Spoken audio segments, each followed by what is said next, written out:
In the last episode of Sailing Safar, we departed Scotland and headed out into the North Sea on passage to Ålesund, Norway. This week, we start our Norwegian adventure, sailing deep into the fjords, exploring Norway's beautiful scenery, and discover the challenges that fjord sailing brings.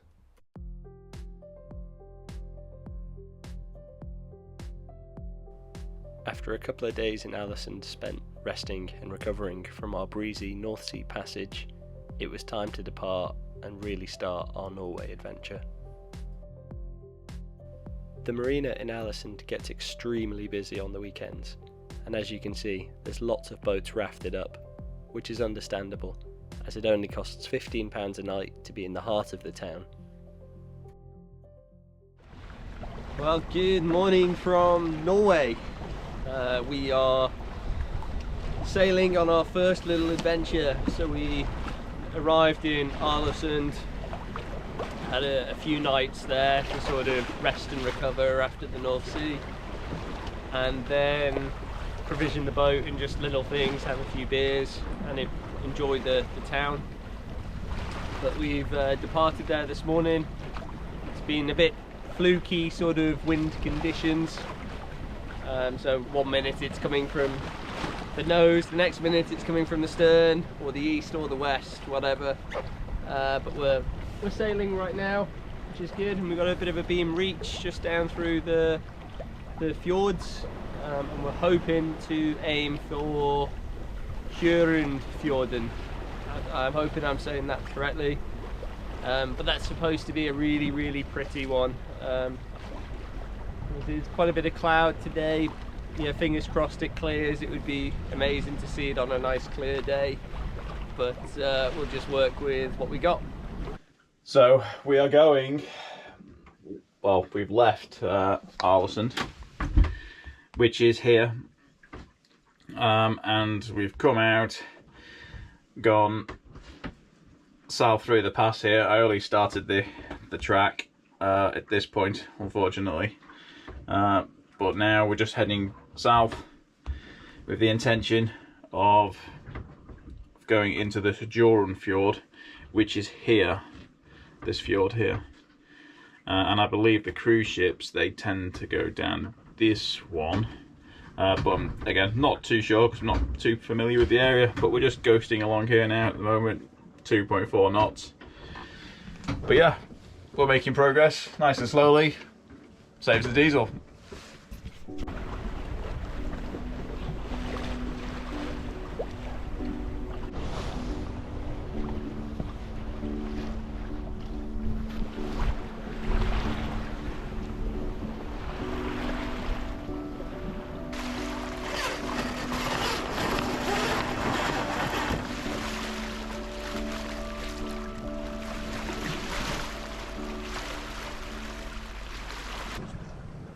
So that's us about to make entry into the Hjørundfjord.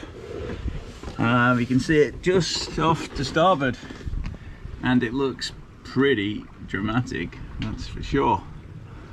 Pretty much dead steep sides, and hopefully, all being well, we can sail into it. But I guess we'll have to see what the wind's doing once we've actually come around the corner. But listen to this from the pilot book. It says, stunning scenery with glaciers and waterfalls. The parent fjord is said to be named after a woman called Hjørund, the sole survivor of the Black Death in the area. It can be visited in a day from Ålesund. Oh, survivor of the Black Death, wonderful. It's kind of crazy because it's like God did land and then thought, it's not quite good enough. I'm going to take a spade and dig it out a bit. Look at it.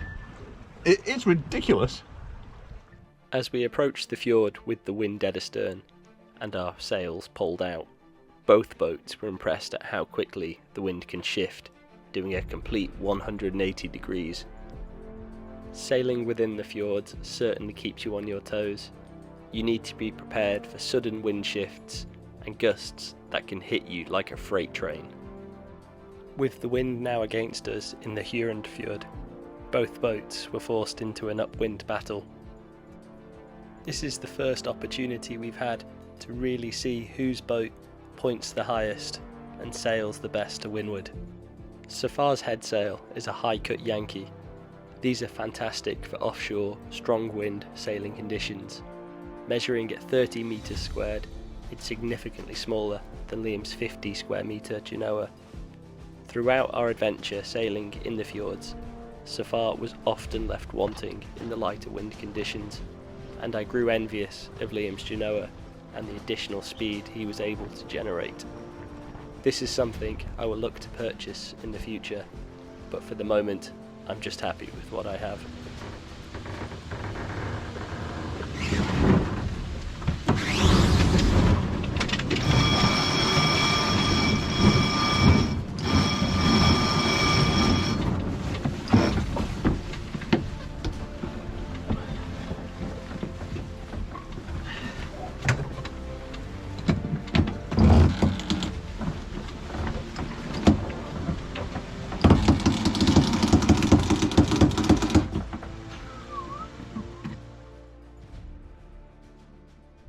Well, good afternoon guys. We are still tacking our way up this fjord, but it's so beautiful, we don't really want to motor up. I don't know if you can see behind me, but it's just pretty incredible. It's a shame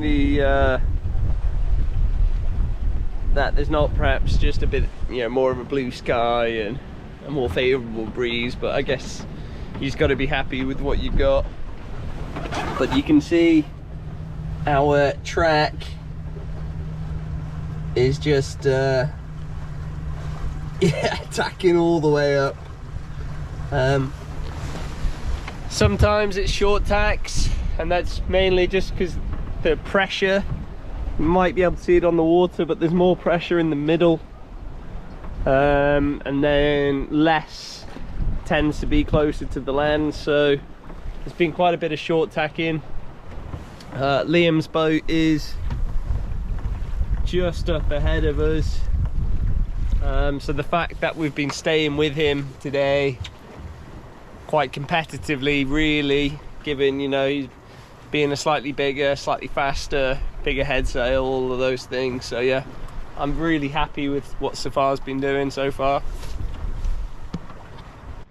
With the breeze dropping out to nothing, we finished our passage under motor, excited for our first night at anchor, surrounded by the rugged beauty of the Norwegian coastline.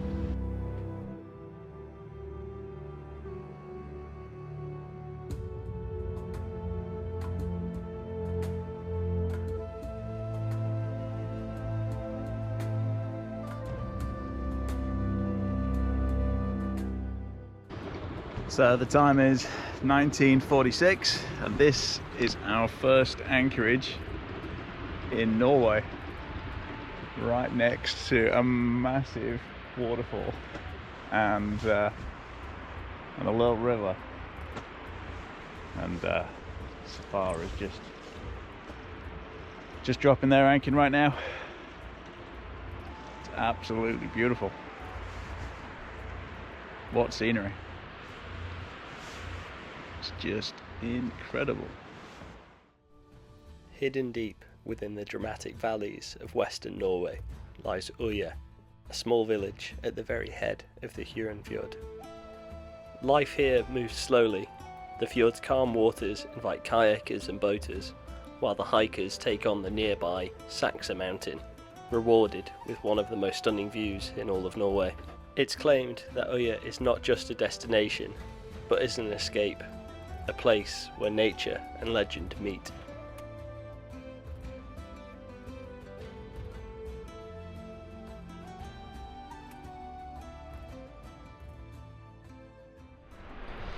Well, good morning guys. We are anchored up in this really beautiful location right now. So this is Hjørundfjorden. I think I'm saying that correctly. And yeah, it was a very sort of peaceful night at anchor yesterday. Just had the sound of the waterfall in the background. Not a breath of wind. We dropped anchor. We came up close to our anchor buoy. And then we've pretty much not moved since then. So yeah, very dreamy start to the day.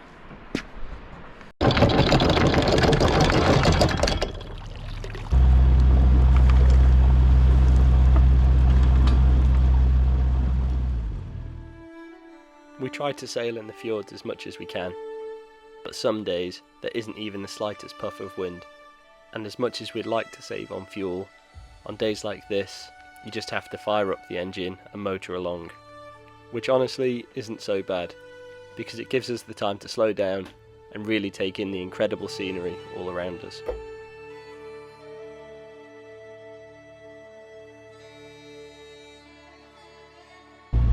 Well, good afternoon.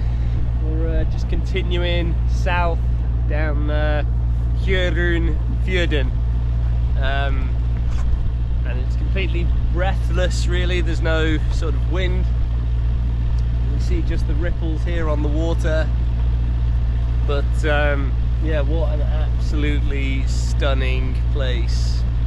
I'm really yeah, a bit overwhelmed by it, I guess. I knew it would be pretty, but I wasn't quite expecting it to be like this. I'll just give you a really quick pan round.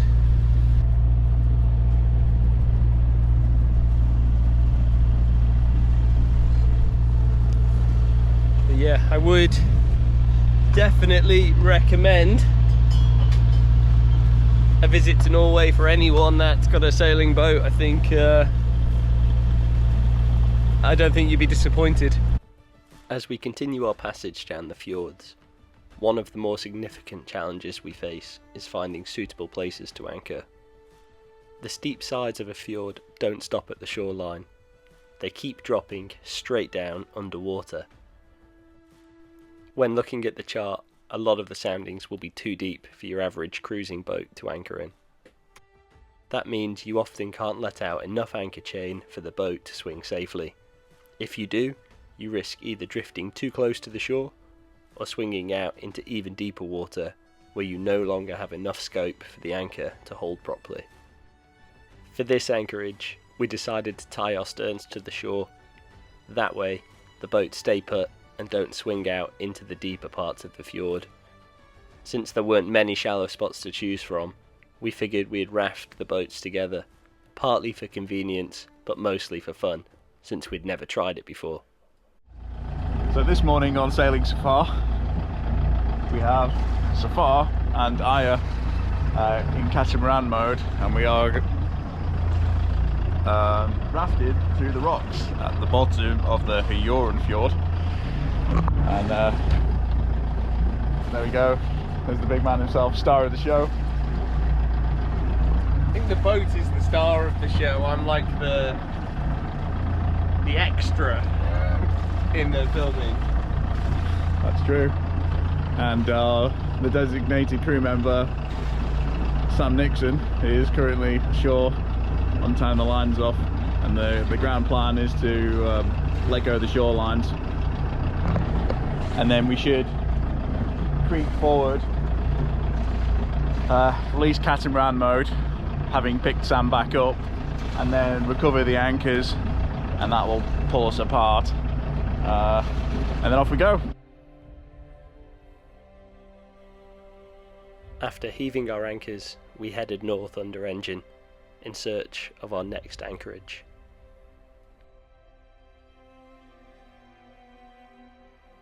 So this morning we are in Hyurundfjorden, which is a small anchorage just off the, just sort of to the southeast of Ålesund, or actually almost due east now. And the plan is to sort of go potentially all the way down to the bottom, down here, Alternatively, we might go shoot off down one of these arms, Strawdal, because there's shops down there, but we haven't yet decided. But it is a really nice anchorage. It's quite pretty. We've got a little bit of sun, which is nice because it's been raining quite a bit. I mean, it is April showering now across the water, as you can see, but it's just a really nice spot. Storfjord is breathtaking, with its steep cliffs dropping straight into the sea and the water stretching endlessly ahead of us.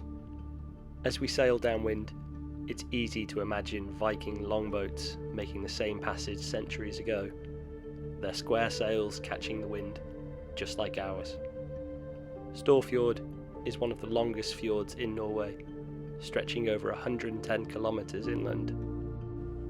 It connects to several famous side fjords, including the Geirangerfjord and Hyurundfjorden, and is surrounded by mountains that rise more than 1,500 metres straight out of the water. The fjord is deep too, over 600 metres in places, which is roughly twice the height of the Eiffel Tower.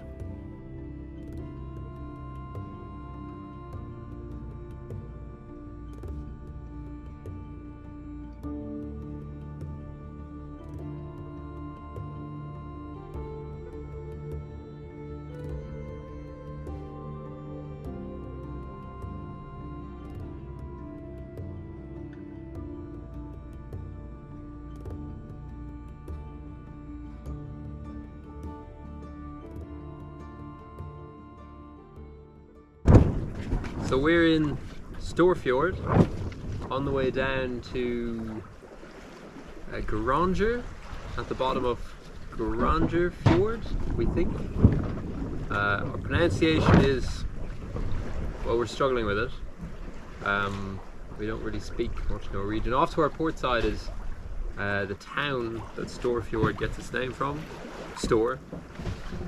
And yeah, we're just ghosting along. I think there's like 8-9 knots of wind, so we're not flying, but it's lovely, it's very relaxing.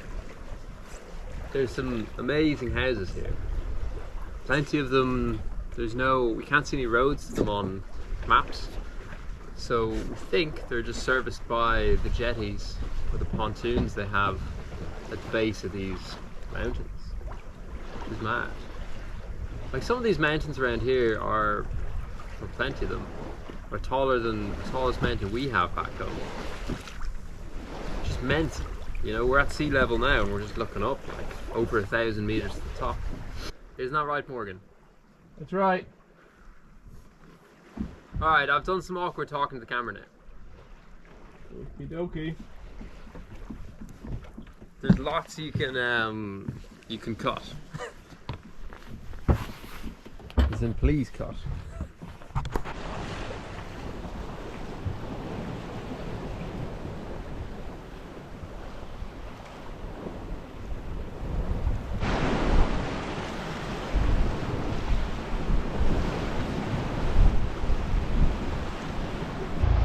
Well, I gotta be honest, that's probably one of the most beautiful spots I've ever come with the boat.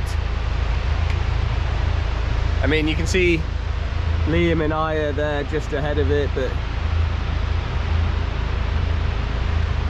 yeah, that's jaw-dropping, stunning. This whole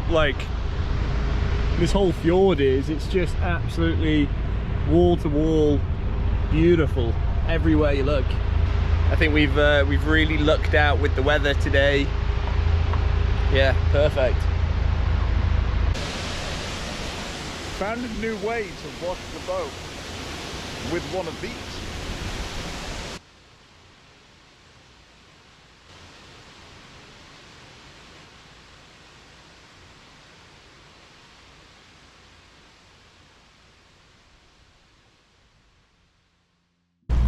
Well, this area is just phenomenal. I know I've probably gone on about it in all of the previous clips I've recorded, but just look at it. Like, I've never quite seen anywhere like this.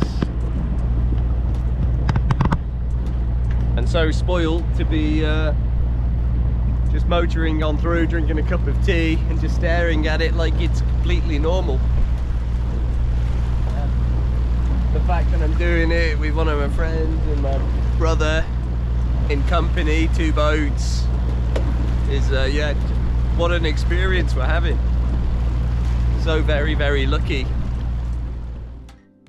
With both boats now at the bottom of the Geirangerfjord, it marks the end of the first chapter in Norway. I'd like to thank everyone for supporting my YouTube channel so far, particularly the few that have sent funds through PayPal. If you're one of those people, then please check your emails, as I've sent you a personalised thank you message, along with some behind the scenes photos of Safar's adventure.